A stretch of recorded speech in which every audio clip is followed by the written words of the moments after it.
오늘은 범위의 한계를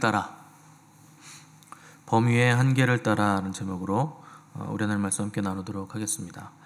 하나님은 사람의 외모를 취하지 않으시고 중심을 보시는 분이시기 때문에 당연히 그리스도인들은 내면의 성품이 그리스도를 닮아가는 것에 마음을 쏟고 힘을 쏟아야 됩니다. 그 외적인 어떤 것도 중요하지 않은 것은 아니지만 항상 외부로 나타나는 것들은 내면의 중심과 의도 또 동기로 인해서 나타나고 표현되는 것이기 때문에 항상 내 속사람이 지금 어떤 상태인가 하는 것을 우리가 항상 생각을 해야 된다는 거죠. 바울을 공격했던 이 거짓 교사들, 어제 우리가 살핀 바와 같이 이제 외모를 중요시하고 보이는 것을 굉장히 중요시했다. 그리고 추천서가 없는 사람이라 하는 것을 통해서 바울을 공격했는데, 바울은 그런 사람들에 대해서 육신에 속한 자들이다. 그리고 거짓에 속했고 그리스도께 속하지 않은 자들이라 이렇게 분별을 한 겁니다. 사실 자격으로 따지면 그 거짓 교사들하고 바울 사도하고는 상대가 되지 않죠. 바울의 사도됨은 하나님께서 하나님께로부터 말미암아 된 것이고, 또 다메섹에서 부활하신 예수님을 직접 만나서 이방인의 사도로서 바울은 부름을 받았기 때문에 거짓 교사들과 고린도 교회 미혹된 성도들 뿐만 아니라 그 누가 바울을 비난하고 무시한다고 해도 바울이 물러설 이유가 전혀 없는 겁니다. 바울만큼 자격이 있는 사람이 없고, 오히려 바울이 그들을 책망할 권세와 능력을 가진 사도요, 또 선지자요, 또 교회 설립자이기 때문에 감히 바울에게 그런 말을 해서는 안 되는 거죠. 네, 바울은 그럼에도 불구하고 고린도 교회 성도들이 놀라지 않고 또 바울 때문에 시험에 들지 않고 실족당하지 않도록 많은 신경을 쓰고 있는데, 9절 보시면 이는 내가 편지들로 너희를 놀라게 하려는 것 같이 생각하지 않게 함이라, 이렇게 기록을 했습니다. 그러니까 내가 쓴 그 디도편에 보낸 눈물의 편지 때문에 너희가 너무 큰 충격을 받거나 상심하지 않았으면 좋겠다, 이런 걱정을 하고 있는 거죠. 그러니까 편지의 내용이 다소 심각하고 강한 내용을 담고 있기 때문이기도 하고, 그 편지 때문에 오히려 이 거짓 교사들과 바울을 비난하는 대적자들은 편지가 굉장히 고압적이고 강압적이다, 이런 비난을 했고, 바울이 성도들을 강하게 누르려고 하는 거다, 이런 식의 판단을 했다는 겁니다. 근데 바울은 그런 의도가 아니다, 나는 그리스도의 몸을 세우기 위해서 이 편지를 쓴 것이다 하는 거죠. 10절 보시면 대적자들이 뭐라 그랬느냐, 그들의 말이 그의 편지들은 무게가 있고 힘이 있으나 그가 몸으로 대할 때는 약하고 그 말도 시원하지 않다. 그러니까 늘상 하는 얘기 또 하는 거예요. 그 글발은 좋은데 말발은 많이 떨어진다, 바울은. 이런 얘기를 하는 거죠. 그러니까 필력이 강한데 말은 어눌하더라, 만나보니. 이게 항상 빠지지 않는 공격이죠. 이런 내용들을 종합해 보건대 일단 외모 공격 들어왔고, 말 공격 들어왔고, 너무 고압적이다 하는 공격이 들어온 거죠. 그래서 종합해 보면 바울은 볼품 없는 사람이었다는 것이고, 또 육체에 가시가 있어가지고 성도들이 시험에 들 만큼 그 가시가 굉장히 눈에 드러날 만큼 큰 가시였다는 것이고, 또 화려한 언변을 구사하는 웅변가는 아니었다는 거죠. 그 초대교회 문서 중에 터툴리안이 인용했던 바울과 테클라 행전이라는 책이 있어요. 이 테클라라는 분이 그 초대교회 최초의 여성 순교자인데, 그 테클라가 쓴 그 바울과 테클라 행전 이런 게 있죠. 그래서 이 테클라가 여기에 뭐라고 기록했냐면, 바울은 키가 작고 대머리였고 안장다리였다, 이렇게 기록을 해놨어요. 그러니까 외모로 봤을 때는 다 가지고 있는 거죠. 삼박자를. 키도 작은데 머리도 없는 정도가 아니라 그냥 대머리인 거죠. 그리고 다리는 또 안장다리. 안장다리가 이거죠. 발이 안쪽으로 휘어져 있는 거.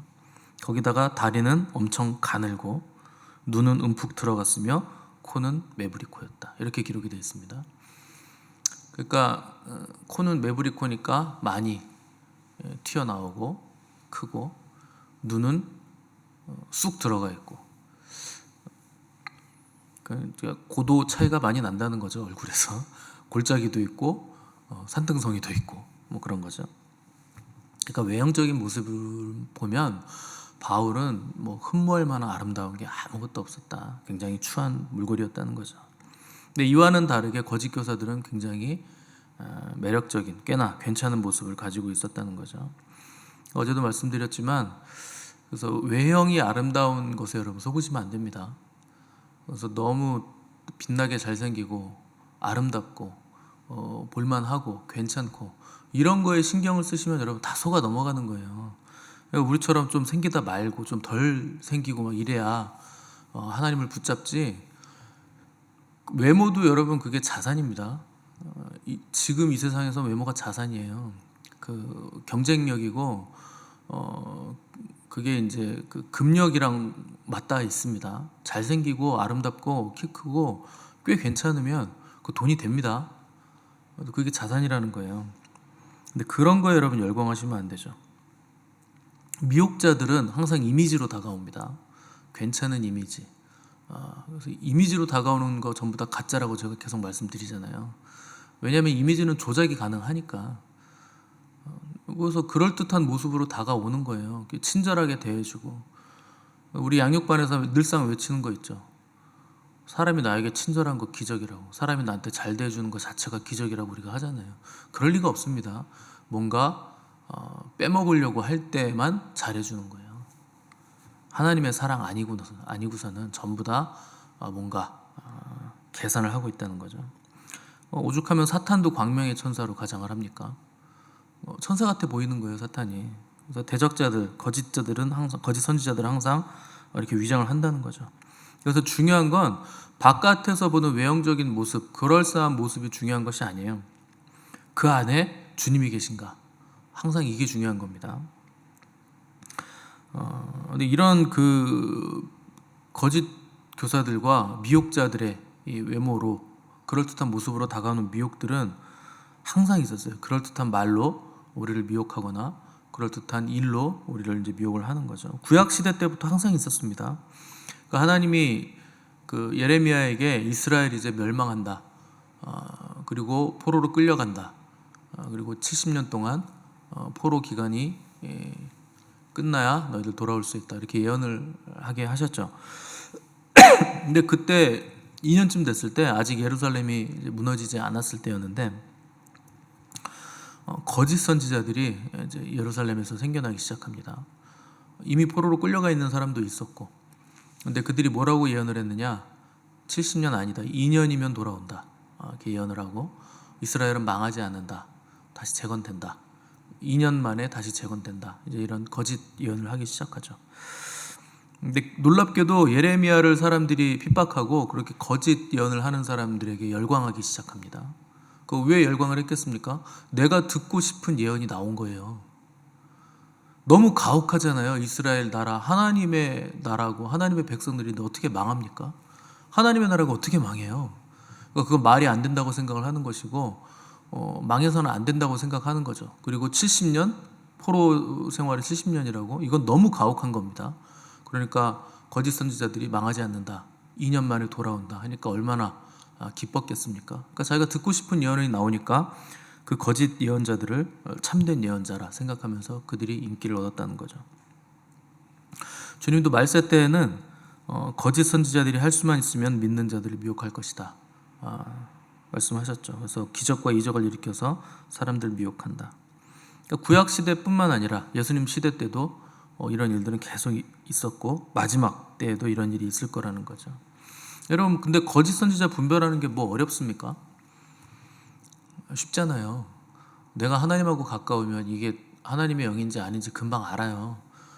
진리 안에 거하면 이게 진리인지 거짓인지 금방 아는 거고, 내가 하나님 안에 없고 진리와 가깝지 않으면 그때부터는 이제 분별이 어려워지는 거죠. 생각보다 쉬운 겁니다. 일단 거짓 선지자들은 자기들의 이익을 위해서 움직입니다. 그게 거짓 선지자예요. 지금 뭐 자칭 선지자라고 하는 광화문에 계신 그분은 천막에 가보면 온통 자기네 식구들이 하는 사업, 화장품도 팔고 뭐 영양제도 팔고 또 뭐 그 뭐 싼 이동통신 뭐예요? 뭐라 그럽니까? 통신사 자급제? 그것도 자기 딸내미가 대표이사인데 그 지금 통신사들 다 그 나쁜 놈들이다 그래가지고 다 자기네 회사로 이동하게 만들고 거기 대표이사 보면 다 자기네 가족입니다. 그리고 자칭 선지자래요 자기가. 아니, 물론 뭐 그 자금 가지고 뭐 좋은 일 하겠다 뭐 이런 핑계를 댈 수 있겠지만 정말 다 쓸까요? 좋은 일에? 그게 정말 좋은 일인지도 모르겠고 그거 분별하는 게 뭐 어렵습니까? 여러분 제가 이렇게 막 말을 후려가지고 여러분들이 제가 하는 사업에 막 돈 쓰게 만들고 그러면 역시 우리 목사님은 능력 있어요. 여러분 그러시겠어요? 저것도 이거 나오겠죠? 지 사업하는 거 저것도 저거 배 불리고 돈 번다. 이놈의 교회를 내가 떠나든가 이런 생각 하실 거 아니에요. 그렇게 분별이 쉬운 거예요. 거짓 선지자 분별하는 게 뭐가 어렵습니까? 또 듣고 싶은 얘기 많이 해주면 그 거짓 선지자예요. 하나님이 언제 우리 듣고 싶은 말씀을 우리에게 전하십니까? 하나님 언제 우리 듣고 싶은 얘기 하세요? 아니에요. 하나님은 죄에 대해서, 의에 대해서, 심판에 대해서 항상 얘기하세요. 지옥에 대해서 얘기하시고 우리 구원하시기 위해서 그러시는 거죠. 근데 사람들이 듣고 싶은 얘기를 자꾸 한다. 자기의 세력을 자꾸 키우고 돈 막 받고 명예를 추구하고 그거 거짓 선지자입니다. 가장 쉬운 방법, 성경 말씀에 부합하는가, 예수님 닮았는가, 그 사람이 하는 말과 행동에서 예수 그리스도가 보이는가, 그런 거 보시면 되죠. 뭐 예를 들어서 2030년에 주님이 오십니다. 뭐 그게 분별이 어려워요? 그게 진짜인지 가짜인지? 근데 그거 오신다 그러면 또 오신대 또 이러고 있는 사람들 보면 참 할 말이 없어요. 그 아버지만 아세요. 하나님 아버지만. 주님도 몰라요. 주님도 모르는 걸 알아서 어쩌자는 겁니까? 그거 알아서 뭐 알면 뭐가 돼요? 그러니까 주님이 오시는 날 붙잡고 늘어지는 거 그거 굉장히 비성경적이죠. 누가 봐도 비성경적이죠. 근데 거기에 또 혹해가지고 사람들이 재산 다 팔아 바치고 흰옷 입고 산에서 옹기종기 모여가지고 맨날 예배만 드리고 참 천국 같은 삶이라고 금방 지옥으로 바뀝니다. 전 재산 다 팔았는데 삶이 여러분 온전해지겠습니까? 재물이 다 날아갔는데. 중요한 건 그분이 언제 오시느냐가 중요한 거 아니에요. 당연히 오신다는 거 아는 건 중요한 거죠. 언제가 왜 중요합니까? 오신다는 걸 알면 내가 어떻게 깨어 준비가 돼 있어야 되고 어떤 준비를 지금 해야 되는가, 그게 중요한 거죠. 그 에레미야 5장 30절 31절에 이런 구절이 있어요. 이 땅에 무섭고 놀라운 일이 있도다. 선지자들은 거짓을 예언하며 제사장들은 자기 권력으로 다스리며 내 백성은 그것을 좋게 여기니 마지막에는 너희가 어찌하려느냐. 보세요. 온 나라가 이스라엘이여 지금 망한다는 에레미야의 예언이 나왔잖아요. 그런데도 이 사람들이 정신을 못 차리는 겁니다. 온 나라가 미혹을 당했는데 거짓 선지자들은 거짓 예언하고 권력자들은 자기 권력으로 다스려, 하나님 말씀으로 다스리는 게 아니고 권력 싸움을 하고 있다는 거예요. 근데 놀랍게도 백성들은 그것을 좋게 여긴대요. 당연히 저렇게 해야지, 이렇게 좋게 여긴다는 겁니다. 그러니까 나라가 망하는 이유는 뭡니까? 삼박자가 쿵짝이 딱 맞을 때 그때 망하는 거야. 종교 타락하고 정치 타락하고 백성들이 정신을 못 차리고 이렇게 삼박자가 쿵짝이 딱 맞으니까 나라가 망해버리더라는 거예요. 그러니까 하나님이 탄식하기 전에 마지막에 너네 어떡하려고 그러니? 선지자들은 거짓을 예언하고, 그 이스라엘은 신정국가니까 제사장들이 정치를 하잖아요. 대제사장이 정치를 하고, 그 제사장들은 자기 권력 다지느라고 정신없고, 백성들 생각을 안 하는 거죠. 자기 밥그릇만 찾는 거죠. 백성들은 또 거기에 막 열광하면서 아이고 우리 목사님, 아유 뭐 우리 당, 우리 대표 뭐 이런 거에 그냥 사람에 빠져가지고 정신을 못 차린다는 거예요. 그 백성들이 거기 동조하니까 그렇게 간다는 겁니다. 그 백성들이 깨어 있어서 너네 그러면 안 되는 거 아니냐 이렇게 얘기를 하면 그 사람들이 그렇게 하겠습니까? 근데 백성들도 정신을 못 차린다는 거죠. 지금 우리나라 상태가 딱 이렇죠. 제가 늘 얘기 드리지만 우리나라는요, 국민성을 봤을 때 자력으로 구원받은 적이 한 번도 없어요. 전부 다 외세가 구원해 주지. 그만큼 우리는 일치가 되지 않는 사람들입니다. 근데 지금은 갈수록 미혹이 더 심하죠. 권력자들은 자기 권력 찾기 바쁘고 자기 배만 불리게 바쁘고, 목회자들은 전부 다 배도로 휩쓸려 갔는데도 성도들한테 그거 괜찮다 그러고, 에이 그런 거 신경 쓰지 말라 그러고, 성도들은 우리 목사님이 그랬으니까 괜찮다 그러고 아니라 그러고 상관없다 그러고. 그럼 하나님이 이걸 보시고 계신 거예요. 니네는 도대체 어떻게 하려고 그러니 마지막에 이 나라가 어떻게 될 것 같냐. 그러니까 여러분 나라가 점점 어두워지는 거예요. 그래서 여러분들 깨어 남아있는 자들, 깨어있는 자들이 교회 회복을 위해서 기도할 게 아니죠. 먼저는 회개를 하셔야 됩니다. 교회 죄악을, 배도와 또 죽은 자들 예배드리는 추도 예배, 또 죽은 목사 아직도 기리고 있는 대형교회들 다 회개하시고, 교회에서 세상 문화 다 끌고 들어온 거 회개하시고, 뽕짝 부르면서 춤추는 거 회개하시고, 하나님께 드린 재물을 전부 다 뽕짝 가수들한테 곡당 1,000만 원, 2,000만 원씩 주면서 전도한다고 그 짓을 하고 있는 여러분, 다 우리가 회개해야 됩니다. 그들은 절대 회개 안 해요. 아직도 그게 괜찮은 줄 알아요. 그 가증한 일을 하고 있어요 아직도. 그리고 그걸 회개하고 나서 이 나라와 민족을 위해서 여러분 애통하시면서 기도하셔야 됩니다. 그렇지 않으면 망하는 거예요. 여러분 나라가 망한다는 게 뭐 그게 쉽게 되는가 이렇게 생각하시죠? 쉽게 됩니다. 종교가 부패하고 권력자들 부패하고 백성이 정신 못 차리면 망하는 거예요. 삼박자가 쿵짝이 맞으면 그걸로 끝나는 거예요. 우리나라가 지금 딱 그렇습니다.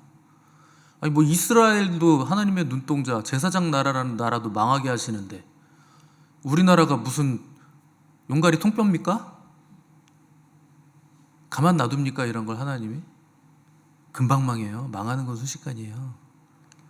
여러분 얼마나 지금이 위급한 때입니까?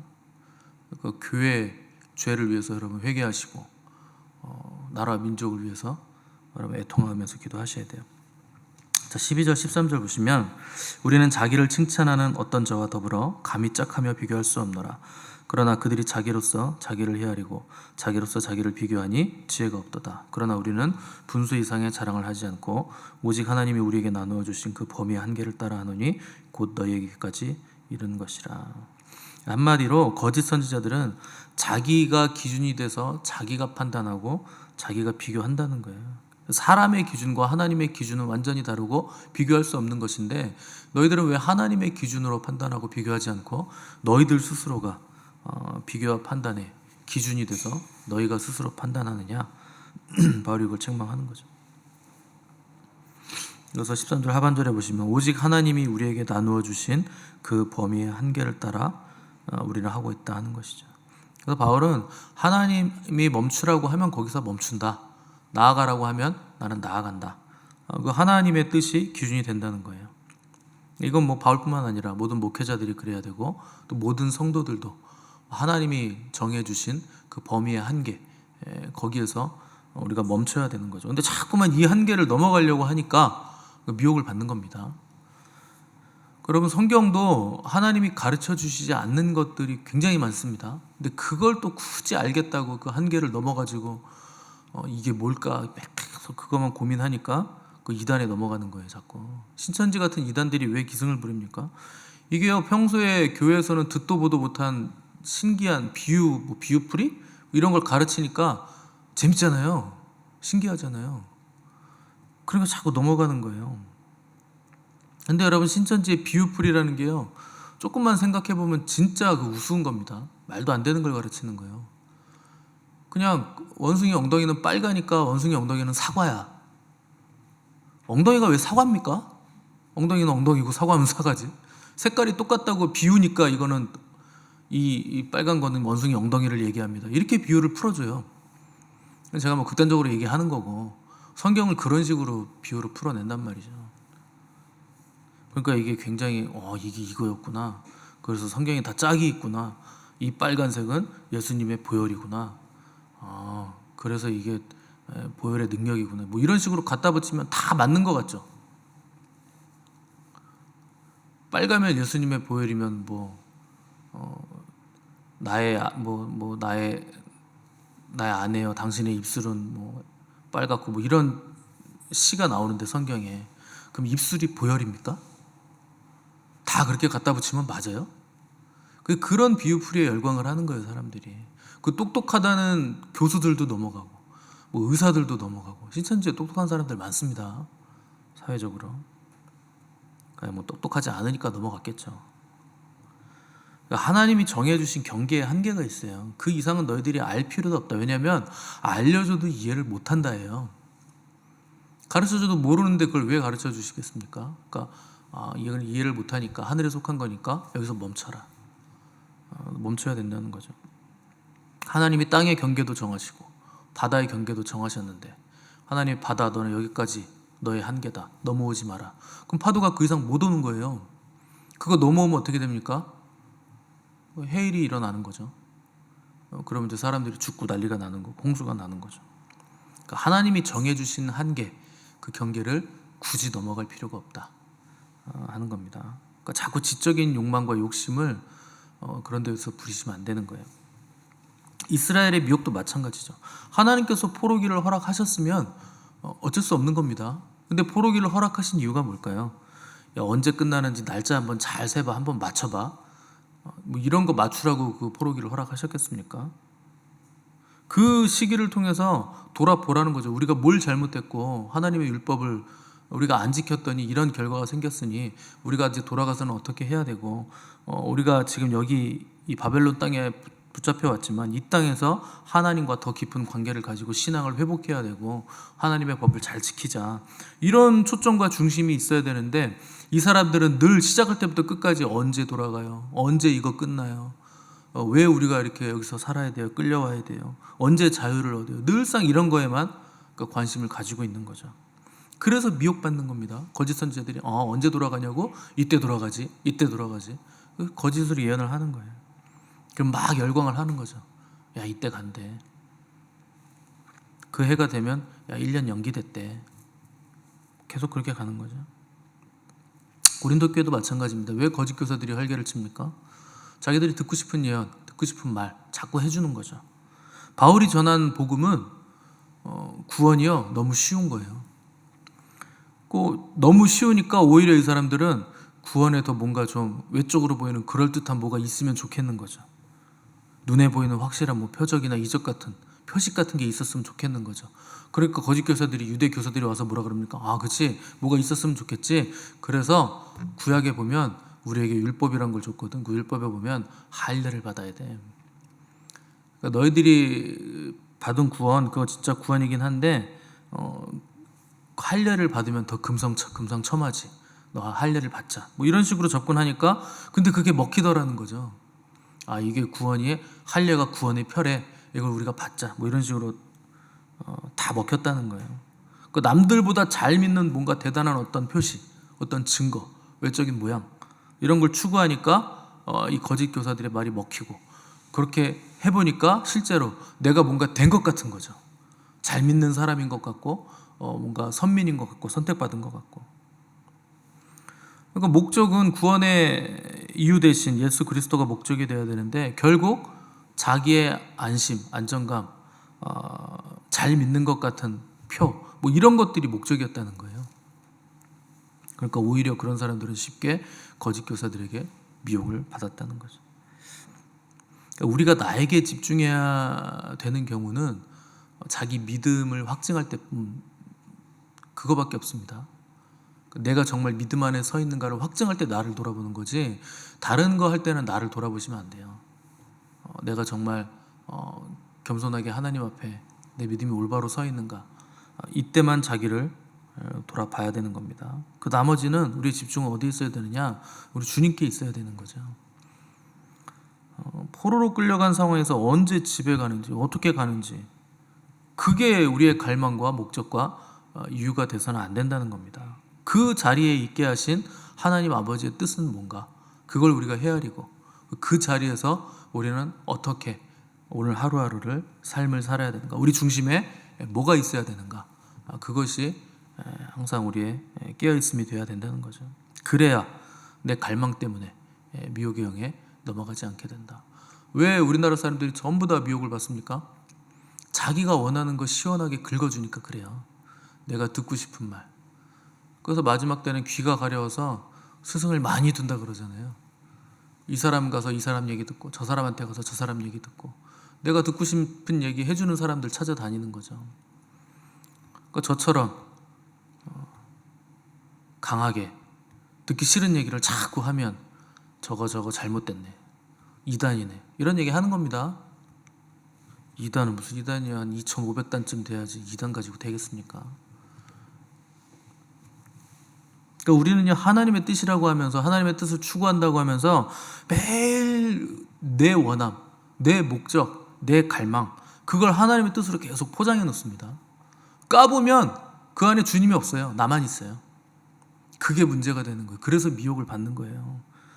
내가 하고 싶은 거, 내가 듣고 싶은 거, 내가 원하는 거, 그것만 계속 추구하니까.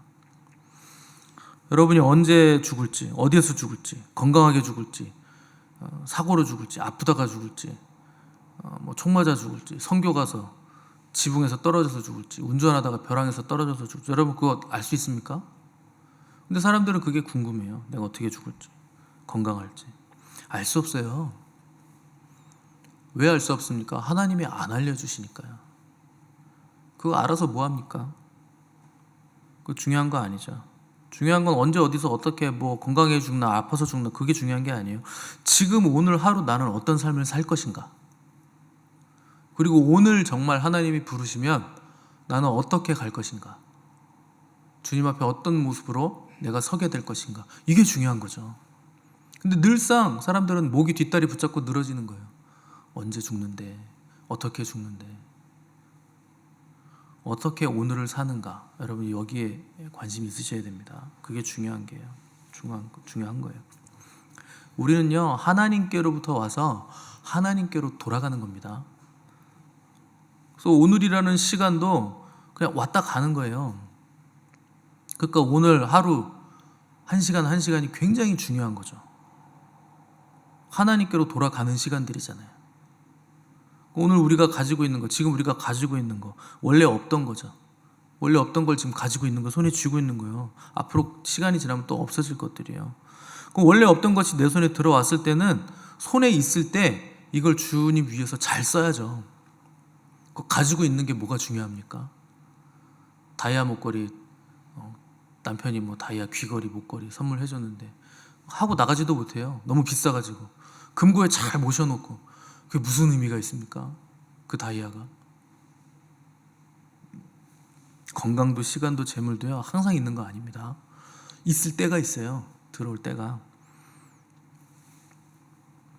그러니까 나중에는 그때 그거 있을 때가 좋았는데, 그때 그걸 했어야 되는데, 그 후회하는 것도 지금이에요.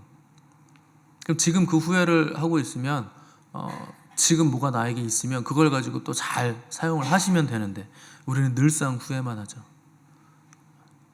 후회하는 사람은요, 과거를 사는 사람입니다. 늘상 지난 날만 붙잡고 있잖아요. 현실을 사셔야죠. 그 미래의 소망을 두고 사셔야죠. 그래서 하나님이 정해주신 한계, 범위의 한계를 따라 하나님의 일을 하는 사람들이 가장 지혜로운 사람들입니다. 알아야 될 것을 알아야 되고 깨달아야 될 것을 깨닫는 자가 가장 복된 자들이에요. 여러분, 그래서 알 필요가 없는 거 알려고 애쓰시지 마시고, 그러다가 미혹과 거짓에 속아 넘어가는 거예요. 그런 거 힘쓰지 마시고 주님을 아시기 바랍니다. 그리고 내가 오늘 하루를 어떻게 살아갈 것인가 하는 것에 마음 중심을 두시고 주님을 계속 깨달아 알므로 이 땅에서부터 영생을 살아가시는 복된 저와 여러분 되시기를 바랍니다. 함께 기도하겠습니다.